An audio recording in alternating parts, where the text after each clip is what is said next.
Hello viewers, welcome to my cooking channel. மகிழ்வோடு சமைக்கலாம் வாங்க. இன்னைக்கு தேங்காய் வறுத்தரைச்ச சிக்கன் குழம்பு எப்படி வைக்கலாம் பாப்போம். அதுக்கு முன்னால subscribe பண்ணாத நண்பர்கள் please do it, like and share, click the bell icon and press all. Thank you. வறுத்தரைச்ச சிக்கன் குழம்புக்கு மெயின் ஆனது தேங்காய் வறுக்கிறது. நான் ஆக்சுவலா இதுல வறுத்துட்டேன், உங்களுக்கு காட்டுறேன். தேங்காய் ஒரு கப்பு, சின்ன வெங்காயம் ஷாலட் அது ஒரு 5, அப்புறம் ஒரு 1/2 இன்ச் பட்டை, 3 கிராம்பு, 2 ஏலக்காய், கொஞ்சம் கருவேப்பிலை எல்லாம் போட்டு நல்லா வறுத்து வச்சிருக்கேன். இந்த ப்ரௌனா இந்த கலர் வரைக்கும் நீங்க ஃப்ரை பண்ணுங்க. தேங்காய் வறுத்து எடுத்தது ஒரு பவுல் இருக்குது. அடுத்தது மேரினேட்டட் சிக்கன், இதுல 1 டேபிள் ஸ்பூன் கர்டு, அப்புறம் 1 டேபிள் ஸ்பூனுக்கு லெமன், சால்ட், மஞ்சள் பொடி, 1/2 டீஸ்பூனுக்கு சில்லி பவுடர், 1/4 டீஸ்பூனுக்கு பெருஞ்சீரக பொடி, இவ்வளவும் போட்டு ஒரு 20 மினிட்ஸ் மேரினேட் பண்ணி வச்சிருக்கேன் சிக்கனை. அப்புறம் பிக் ஆனியன்ல 1 பெருசா எடுக்கணும், சின்னதா இருந்ததுன்னா 2 எடுத்துக்கோங்க. 2 டொமேட்டோ, இது கார்னிஷ் பண்றதுக்காக கொரியாண்டர் லீவ்ஸ், அப்புறம் ginger garlic paste 1 tablespoon நல்லா சதைச்சு எடுத்திருக்கிறேன்.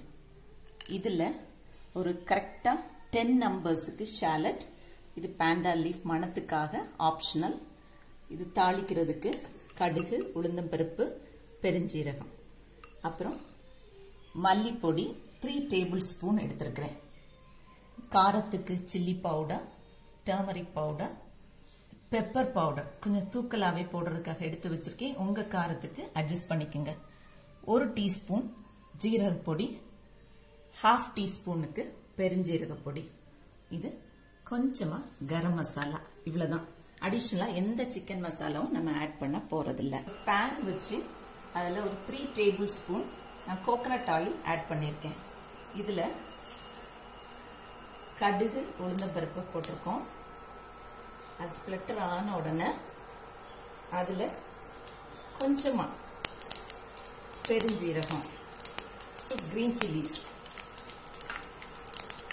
Onion, 2 split curry leaves add பண்றேன். இதை நல்லா ஃப்ரை பண்ணணும். இது கூடவே இது பாண்டா லீஃப் ரொம்ப இல்லை, மணத்துக்காக ஆப்ஷனல் தான். சின்ன வெங்காயம் இதெல்லாம் ஆட் பண்ணி ஃப்ரை பண்ணிக்கலாம். இந்த அளவுக்கு ஃப்ரை ஆன உடனே இதுல சதைச்சு வச்சிருக்க 1 டேபிள் ஸ்பூன் இஞ்சி பூண்டு ஆட் பண்ணிக்கலாம். கொஞ்சமா சால்ட் ஆட் பண்ணிக்கோங்க. ஆனியன் இந்த அளவுக்கு ஃப்ரை ஆயிடுச்சு. இஞ்சி பூண்டு பேஸ்டோட பச்சை வாசனை போயாச்சு. இப்போ இதுல இந்த சில்லி பவுடர், அப்புறம் டர்மரிக் பவுடர், அது ரெண்டையும் ஃபர்ஸ்ட் ஆட் பண்ணிக்குவோம். டொமேட்டோ ஆட் பண்ணிக்குவோம். இது நல்லா ஃப்ரை பண்ணணும். இதுல கொஞ்சமா சால்ட் போட்டு ஃப்ரை பண்ணா இதுவும் குயிக்கா ஃப்ரை ஆயிடும். க்ளோஸ் பண்ணி வச்சுக்குவோம் கொஞ்ச நேரம்.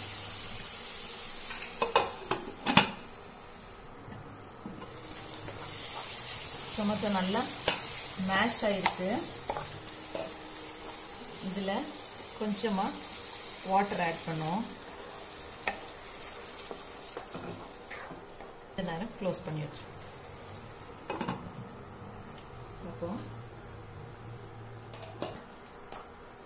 மல்லிப்பொடி இதை ஆட் பண்ணிக்குவோம். இது நல்ல வறுத்த மல்லி.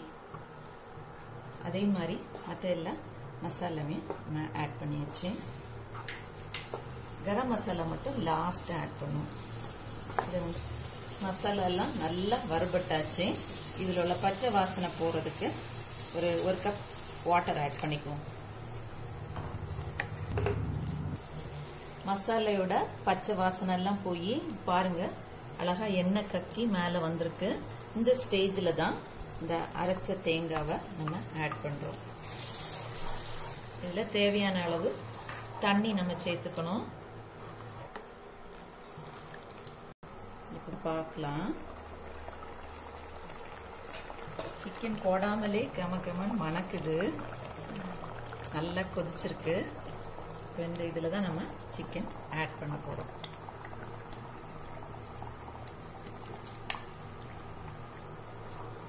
மேரினேட்டட் சிக்கனை கம்ப்ளீட்டாக போட்டு மிக்ஸ் பண்ணியாச்சு. அது இனி குக் ஆகட்டும். க்ளோஸ் பண்ணி வைப்போம்.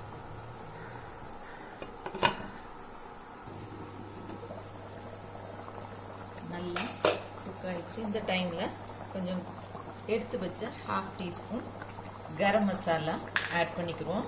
இது வீட்டில் பொடிச்ச மசாலா, நல்லா மணமா இருக்குது. இதை மிக்ஸ் பண்ணி விட்டுட்டு பெப்பர் ஆட் பண்ணிக்குவோம். அந்த ஃப்ளேவர் வந்து நல்லா இருக்கும், அதுக்காக ஆட் பண்ணிக்கலாம். உங்கள் காரத்துக்கு ஏற்ற மாதிரி நீங்கள் பார்த்துக்குங்க. இந்த ஸ்டேஜில் சால்ட் நீங்கள் செக் பண்ணிக்கோங்க. வேணும்னா சால்ட்டையும் போட்டுக்கலாம். நீ கொஞ்சம் எண்ணெய் கக்கி வரட்டும். ஓப்பன் பண்ணி குக் பண்ணுவோம். தரச்ச கோழி குழம்பு அழகா ரெடி ஆயிருச்சு. பாருங்க என்ன அழகா அப்படி எண்ணெயெல்லாம் வெளியே வந்திருக்கு பாருங்க. இதில் கொஞ்சமா கொரியாண்டர் லீவ்ஸ் தூவி சர்வ் பண்ணி சாப்பிட வேண்டியதான். வறுத்தரைச்ச கோழி குழம்பு ரெடி. நீங்களும் மகிழ்வோடு சமைக்கலாம். வாங்க சேனலை பார்த்து சமைச்சு ருசிச்சு மகிழுங்க.